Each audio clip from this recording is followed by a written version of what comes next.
Swastiastu, Om Awigenam Astu, Nama Sidam. Selamat sore para pemirsa TVRI, khususnya umat sedharma yang dimanapun Anda berada. Senang sekali bertemu dalam acara Mimbar Agama Hindu. Untuk itu mari kita berdoa bersama. Om, Om, Om Gurur Brahma, Gurur Wisnu, Gurur Dewa Maheswara, Gurur Saksat Param Brahma, Tasmahe Sri Gurawe Namah. Baiklah para pemirsa dimanapun Anda berada, adapun topik yang akan kita bahas kali ini yaitu merayakan Hari Raya Galungan, yang sebentar lagi kita akan merayakannya. Beruntung pada kesempatan ini narasumber dari Kanwil Kementerian Agama Provinsi NTB yaitu Bapak Igede Subrate SE SAG. Om Swastiastu Pak Gede. Om Swastiastu Pak. Bagaimana kabarnya Pak? Ya, baik-baik Pak Gun. Terkait masalah Hari Raya Galungan, apa sih makna Hari Raya Galungan itu? Apa rangkaiannya? Menurut Pak Gede, menurut pandangnya bagaimana Pak? Oh iya, baik Pak Agung.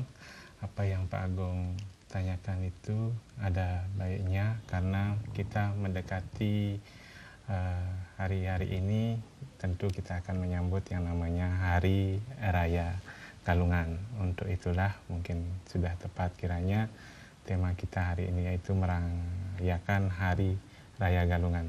Sebelumnya saya juga mengucapkan kepada pemirsa TVRI dimanapun berada, salam panganjali, Om Swastiastu.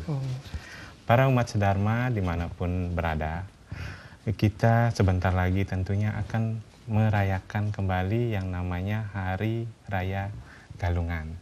Tetapi sebelum Hari Raya Galungan atau Rainan Galungan itu akan tiba, tentunya di sini apa yang ditanyakan oleh moderator tadi, yaitu rangkaian daripada Hari Raya Galungan itu sendiri, kita bisa lihat atau bermula dari 25 hari sebelum Hari Raya Galungan, itu namanya Tumpak Pengatag atau Tumpak Uduh atau Tumpak Warige, di mana di dalam Sundarigama itu sudah sangat jelas disebutkan di sana sanes cara kliwon ngaraning tumpak ieu wakasing tuduh ikang sarwa janma hayuwe lali sire ngastiti ide sangyang widiwase, yang mana artinya di sana adalah pada hari raya Tumpak Sanes Care atau Sabtu Kliwon itu disebutlah dengan hari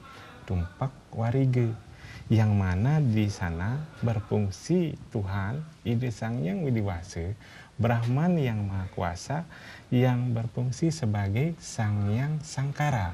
Siapa yang namanya Sangyang Sangkara itu?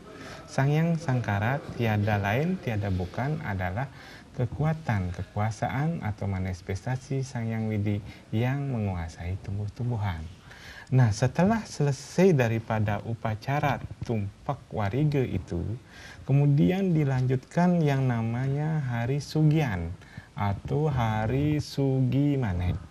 Ada sugian yang dilaksanakan 6 hari sebelumnya daripada Galungan dan sugian yang 5 hari sebelum Hari Raya Galungan datang. Yang maknanya adalah bagaimana kita mewujudkan agar terjadi pembersihan daripada Buana Agung dulu. Nah, contoh nyatanya saja misalnya kita membersihkan tempat-tempat suci di sana. Kemudian kita bersembahyang pada waktu itu sehingga tempat itu sudah juga siap pada waktu Hari Raya Galungan yang lagi 6 hari datang. Kemudian 5 hari sebelumnya itu juga disebut juga sugian atau sugi manek. Itu artinya membersihkan daripada diri kita juga sehingga kita juga merasa lebih siap menyambut datangnya rangkaian daripada Hari Galungan itu sendiri. Nah, para umat sedharma, pemirsa TVRI dimanapun berada, selanjutnya daripada Hari Galungan itu sendiri, kita dapat lihat yaitu pada hari Minggu. minggu yang disebutkan di sini yaitu Minggu Pahing Dungulan itu disebutlah dengan hari penyekeban. Nah, di sana ibu-ibu sudah mulai untuk mulai istilahnya buah-buahan itu agar cepat segera masak. Yang kemarin waktu tumpak warige diharapkan segera banyak berbuah. Nah, pada waktu penyekaban ini agar sudah mulai mendekati proses masaknya. Nah, itu pada waktu hari penyekaban ini. Di sini mulailah secara filsafat turun sang buta galungan mulai untuk mengganggu umat manusia, sehingga di sana perlulah agar agak waspada. Kemudian setelah itu ada hari Sumepon Dungulan. Di sana disebut dengan hari penyajian. Di sana lebih banyak lagi kesibukan daripada ibu-ibu kita. Di sana mulai membuat mungkin yang namanya jajan dan sebagainya untuk persiapan daripada hari raya Galungan. Nah, esoknya itu adalah hari raya Penampahan. Jadi 1 hari sebelum hari raya Galungan itu namanya Penampahan Galungan. Di sini turun sang buta Amangkurat yang ingin menguasai jiwa raganya manusia. Di dalam Sunarigama, para pemirsa, itu disebutkan bahwa Anggara Wage Dungulan ngaran penampahan. Niate penadah sang buta Amangkurat mahar maning pasanggrahan dening prakerti ring desa. Wahana buta yadnya ring jatuh sepatu. Ring dengan palania jaya prakusa ring paperangan. Yang mana artinya itu pada hari Anggara Wage Dungulan itu disebutlah dengan hari penampahan. Hari itu kita sebagai umat manusia berusaha agar kita bisa melaksanakan yang namanya upacara ataupun rangkaian daripada hari Galungan tersebut. Terlebih di hari penampahan tersebut. Sehingga bagi anggota keluarga sebaiknya melaksanakan natap banten atau biukale pada sore harinya. Kalau bahasanya itu ada namanya juga prayaschita atau sesayut. Yang maksudnya itu adalah agar mendapatkan kerahayuan. Jadi kerahayuanlah yang akan didapatkan pada waktu kita juga melaksanakan dan menyambut hari raya Galungan, terlebih juga bisa melaksanakan penampahan di sana. Mungkin bagi bapak-bapak mungkin ada yang memotong hewan dan sebagainya, yang tentunya maksudnya di sini adalah untuk memotong sifat-sifat kehewanan daripada umat manusia. Nah, ini yang lebihnya daripada hari raya Galungan di sana. Nah, pada waktu hari raya Galungan, yaitu di hari Buda Kliwon Dungulan atau Rebu Kliwon Wuku Dungulan, jadi setiap Rebu Kliwon Wuku Dungulan, biar kapanpun itu akan datang, maka disebutlah dengan hari raya Galungan atau rahinan Galungan. Di dalam Sunarigama sangat jelas disebutkan di sana bahwa Buda Kliwon Dungulan ngaran Galungan. Patitisan ikang ajnyane galang apadang. Hatura kena widi wadania ring sarwa dewa.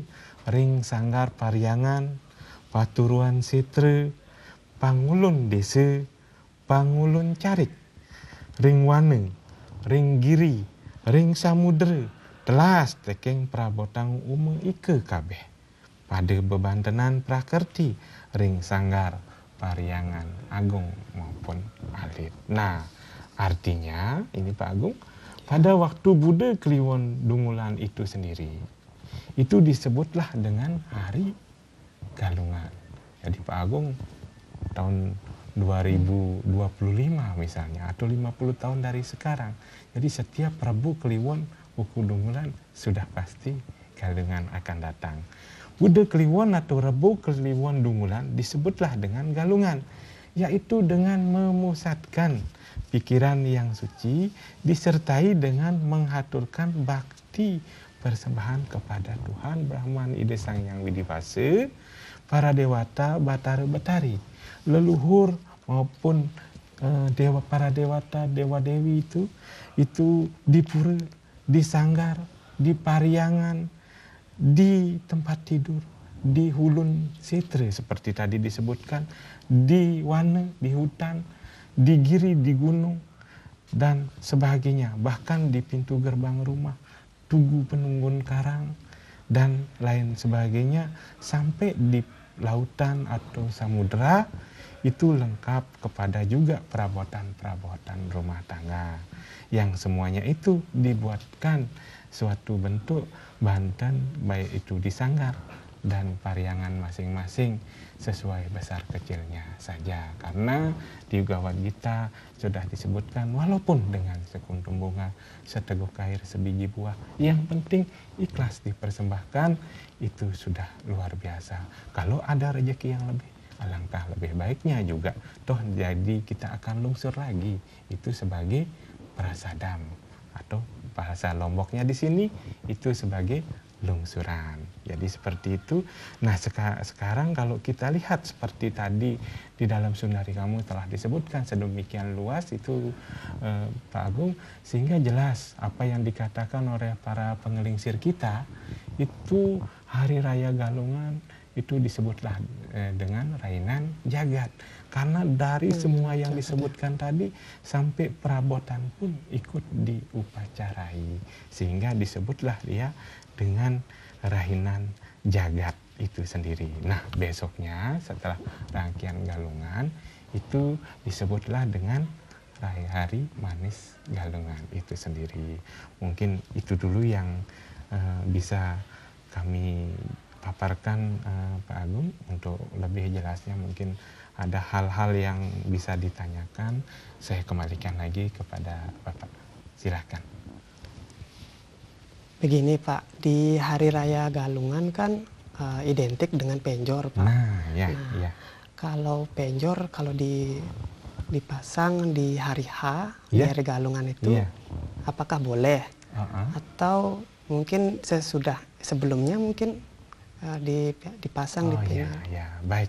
Terima kasih Pak Agung. Apa yang Pak Agung tanyakan itu memang kalau kita lihat secara nyata, memang Galungan itu seolah-olah identik dengan adanya penjor ya. Jadi ada bambu yang dipasang dihias. Kapankah sebenarnya pelaksanaan atau waktu yang tepat untuk memasang penjor tersebut? Jadi kalau kita lihat penjor sering kita juga lihat pada waktu puja wali atau piodalan, pun juga sangat identik sekali dengan menyambut Hari Raya Galungan. Kalau sudah disebutkan untuk menyambut Hari Galungan, maka di dalam sastra kita, di dalam Sri Aji Jayakusunu, dan salah satunya juga di dalam Ananta Boga dan Besuki Setawa, di sana itu disebutkan bahwa apa yang dinamakan dengan penjor, pun tadi pemasangan penjor kapan, di sana disebutkan penjor itu merupakan lambang daripada sarin tahun yang dipersembahkan ke hadapan para dewata, Ide Sang Yang Widibasa, Brahman yang Maha Kuasa, termasuk kepada para leluhur. Di sana artinya juga untuk memeriahkan Hari Raya Galungan kalau dia dekat dengan Hari Galungan. Kalau dia dilakukan pada saat puja wali, berarti untuk memeriahkan Hari Puja Wali atau piodalan tersebut. Nah, kapan waktu yang tepat? Di dalam sastra tadi, Sri Aji Jayakusunu dan Ananta Boga Besuki Setawa, ada disebutkan sehenani wenang nan cebang penjor ring dine dungulan mendaging isin bumi. Wah, ini sudah jelas sekali disebutkan di dalam sastra tadi, sehingga patutlah, wenanglah hendaknya penjor itu didirikan pada saat hari penampahan atau satu hari sebelum Hari Raya Galungan. Itu yang disebutkan di dalam sastra tadi. Nah, apa juga simbol lainnya? Simbol yang lainnya itu adalah merupakan simbol daripada gunung. Rasa suksema kita ke hadapan Yang Widi juga merupakan simbol suatu rezeki yang tidak ada habisnya, serta untuk keselamatan maupun kebahagiaan. Itu yang disebutkan di dalam sastra yang tadi itu tentang penjor itu, Pak Agung. Mungkin ada lagi mungkin yang Pak. Apakah ada pesan Pak terkait Hari Raya Galungan untuk para pemirsa di rumah? Oh iya, berkaitan dengan Hari Raya Galungan ya Pak Agung ya. Jadi seperti tadi itu ada mungkin penjor dan sebagainya. Kita kalau kita lihat mungkin kalau di tempat yang tertentu, mungkin di kota yang sangat besar, mungkin sudah sulit ya pohon bambunya. Bagaimana sih? Apakah haruskah kita membuat itu misalnya? Padahal sudah ada di dalam sastra itu disebutkan patutlah didirikan penjor pada waktu satu hari sebelum galungan. Misalnya tidak kita menemukan sama sekali di suatu tempat itu. Kemudian kita juga sudah berusaha untuk mencarinya. Nah, itu belum ketemu-ketemu. Bagaimana caranya? Tapi kalau sudah kita terus berusaha, mungkin kita bisa menggunakan yang lainnya. Tetapi yang mirip lah. Paling tidak mungkin ada pohon yang masih mirip dengan bambu tadi. Mungkin ada seperti sekarang kan bambu hias kan, bambu yang lebih kecil, boleh saja walaupun sederhana dibuat, yang penting diwujudkan untuk simbol seperti tadi itu silahkan.